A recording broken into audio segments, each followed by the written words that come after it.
Yes, my Between the Liners, welcome back to the Between the Lines podcast. Manchester United have just drawn 2-2 at the Camp Nou, the Spotify Camp Nou, the new camp, whatever you want to call it. Barcelona have only conceded 7 goals all season in the league. And what have we just done? We've just scored 2 goals, and genuinely, we could have scored about 4 or 5 there. Before the game, I'm sure a lot of United fans would have said that we'd happily take a draw. Some of us might have even said that we'd happily take a 1-goal deficit coming back to Old Trafford. But looking back on it now, we could have easily won that game about 4 or 5-2 maybe. And in hindsight, you might be a little bit disappointed, but let's be happy with the boys. The spirit was amazing. The positivity, the amount of chances we created. We make Barcelona look like some any side. And this is potentially one of the best teams in Europe this season. Genuinely, an unbelievable performance from the boys. I'm very happy, very proud of the way they played. Ten Hag, you absolute miracle worker. The things that this guy is doing. Let's get into the game. I'm not going to lie, before the game, I was very nervous. I was thinking it was going to be a 1-1, maybe a 0-0, maybe even a Barcelona 1-0. It just shows that La Liga's not even all that. Let's be real. Looking at the starting lineup first, I thought that I wasn't really surprised with the starting lineup, like I'm sure many of you wasn't. The 2 standout picks obviously would have been sure to come in at centre-back, which I'm guessing a lot of us expected anyway, because Martinez is suspended, and obviously it's not going to be Harry Maguire. And secondly, Aaron Wan-Bissaka to come in for Dalot, which probably made sense because Wan-B is a lot more sharper than Dalot is right now, a lot more match fitness than Dalot has at the moment, and it was understandable. The only other concern probably, or not concern, the only other thing that could have been possible is Weghorst to get dropped, maybe stick Rashford up front, but Garnacho on the left. But it didn't happen. I think Ten Hag went with a pretty predictable lineup. The one shock throughout the game was that Weghorst was playing in the 10 again. And this magical madness of mind games that Ten Hag is on is ridiculous. The guy is just unbelievable. Who plays a 6'4" guy, striker, who's played striker all his life in the 10? Unbelievable.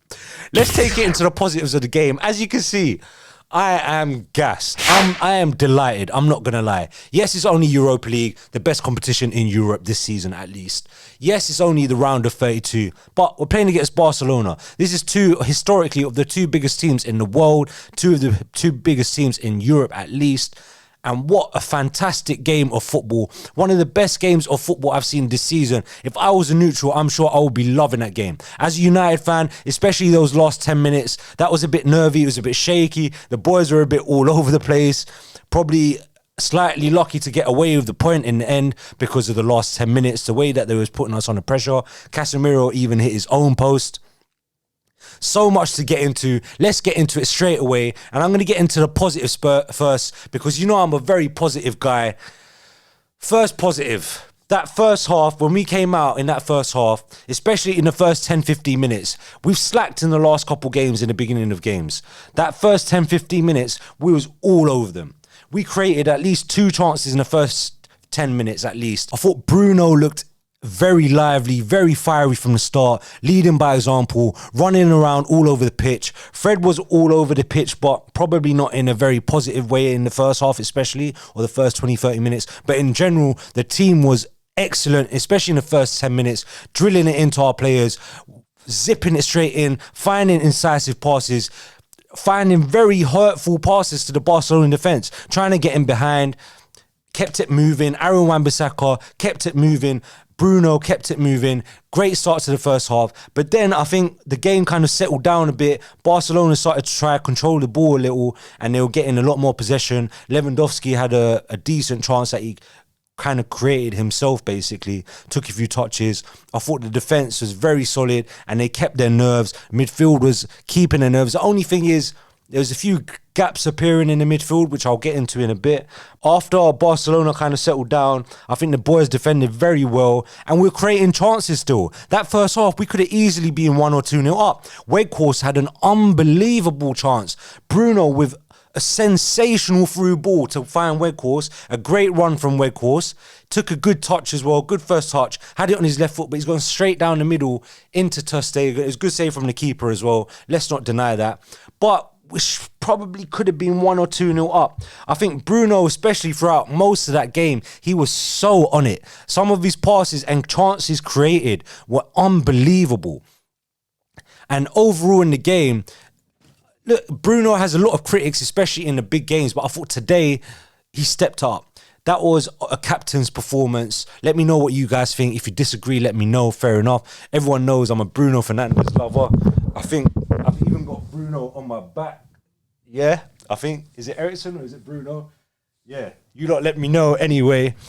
Other than that, I thought our attacking play was so smart today. Sometimes you feel like the players are just kind of doing it on instinct sometimes at United. And because they're so good at attacking play, the attacking players, you're just not sure, are they just getting away with it? But today, some of the smartness and decision-making of the attacking players was unbelievable, genuinely. The amount of good chances they created is a positive. Yes, we missed a lot. Yes, we could have scored more and we could have buried this game once and for all. But you have to take the positives out of this because a lot of people were writing us off. Neutral fans were writing us off before this game. And we have come away creating at least 5-6 good chances in this game. Sancho, Weghorst, maybe Rashford could have got another one.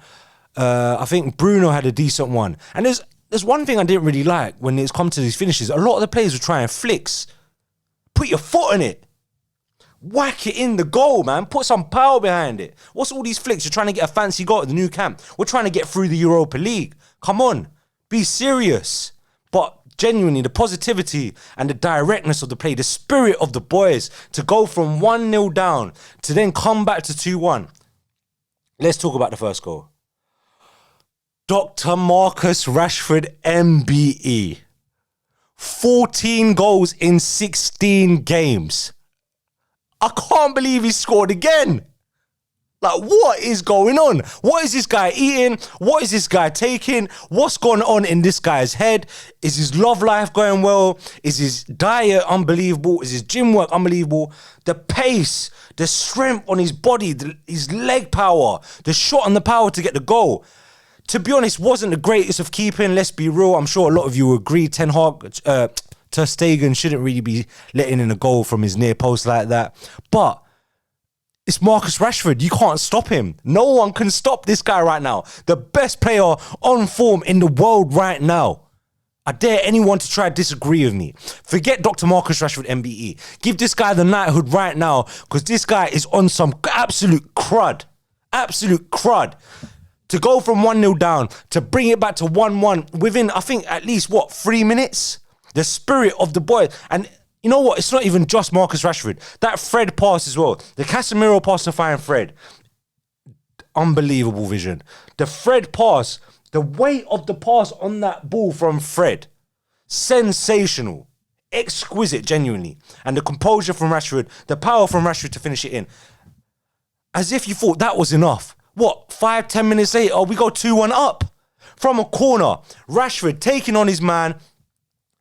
Unbelievable skill, unbelievable dribbling, close ball dribbling, whips it in. Bruno gets a little flick in. Barcelona defense all over the place thinking, what the hell is going on? Who the hell are this Manchester United coming back from the dead? Also, I heard that before the game, there's rumours going around that Qataris have bought us. Oh, can you even imagine how good we are going to be with owners actually funding this club? For the first time in 18 years or whatever it's been. Can you actually imagine how good we are about to be with proper back management, proper board, proper directors, proper recruitment team, backing this sensational manager? Can you even imagine what levels we are about to take this club back to? Manchester United are coming back. You better watch out the rest of the team. Anyway, back to the goal. Unbelievable drive, unbelievable spirit. And you know what? I think Fred was very shaky for the first 30 minutes. He kept giving the ball away. His pressing was a bit erratic. There was a lot of gaps in midfield. He wasn't really getting onto his man quick enough. The Pedris, the Gavis, they were running passes or rings around him a little in the first 30 minutes. After that, I am sorry. Fred, you deserve an apology from me because I was ready to write you off. I was thinking you should have come off. The next 60 or at least 50 minutes of that game, Fred was unbelievable. Let's not just criticize Fred because I know he gets a lot of criticism. Let's give him his flowers because Fred, you were unbelievable for at least 50 minutes, 50, 60 minutes of that game. Because genuinely, I don't know who your man of the match was, but Fred might even be my man of the match. An unbelievable performance. His spirit, his character, his passing, zipping into players, his pressing, his tackling.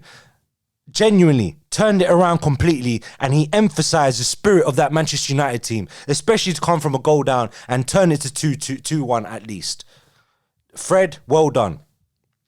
Also, I want to give a shout out to Wan-Bissaka. I think defensively, I'll get onto in a bit, but attacking-wise, the power in that guy's legs, the stamina in Wan-Bissaka, the composure when he is on the ball at least, top-notch.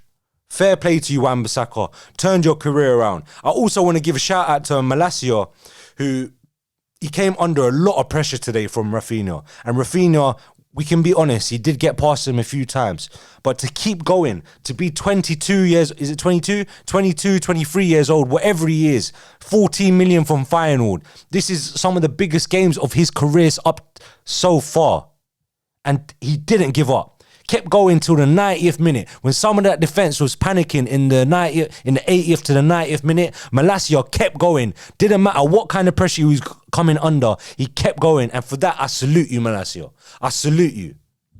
Let's get into the negatives because end of the day, I know a lot of us will rue the missed chances. I know a lot of us will feel a bit disappointed that we didn't come away with a win, which is completely understandable.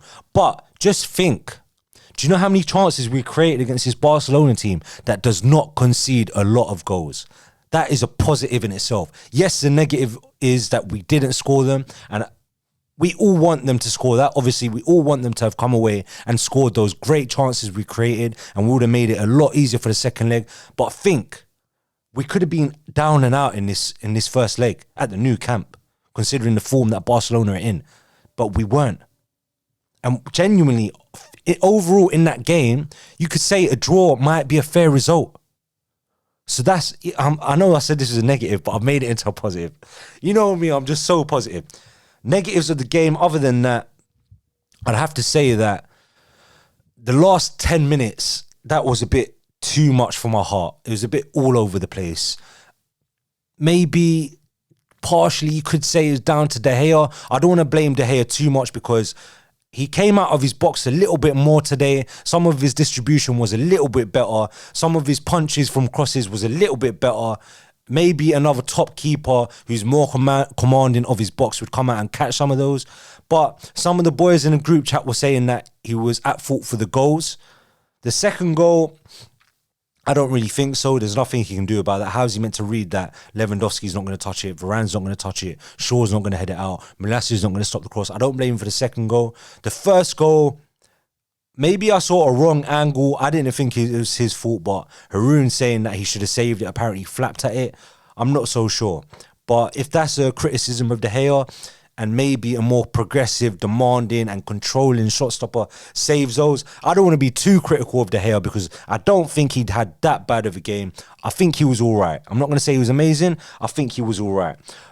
Also, one other problem was that, especially in the first half, I thought, and even some more in the second half as well, there was a lot of gaps appearing in the midfield. And I think that had something to do, was it because of Weghorst? Maybe when Bruno's in the middle, he can be a bit more defensive in the middle. Weghorst isn't a number 10, so he's not going to know the exact runners to track back, the exact position to be in to help out Fred and Casemiro. Because I felt like Casemiro and Fred, there was just too much space in between them, too much space for Pedri and Gavi to pass it around and De Jong to pass it around. So that was a bit of a concern, especially down the right-hand side, which then leads back to Bruno.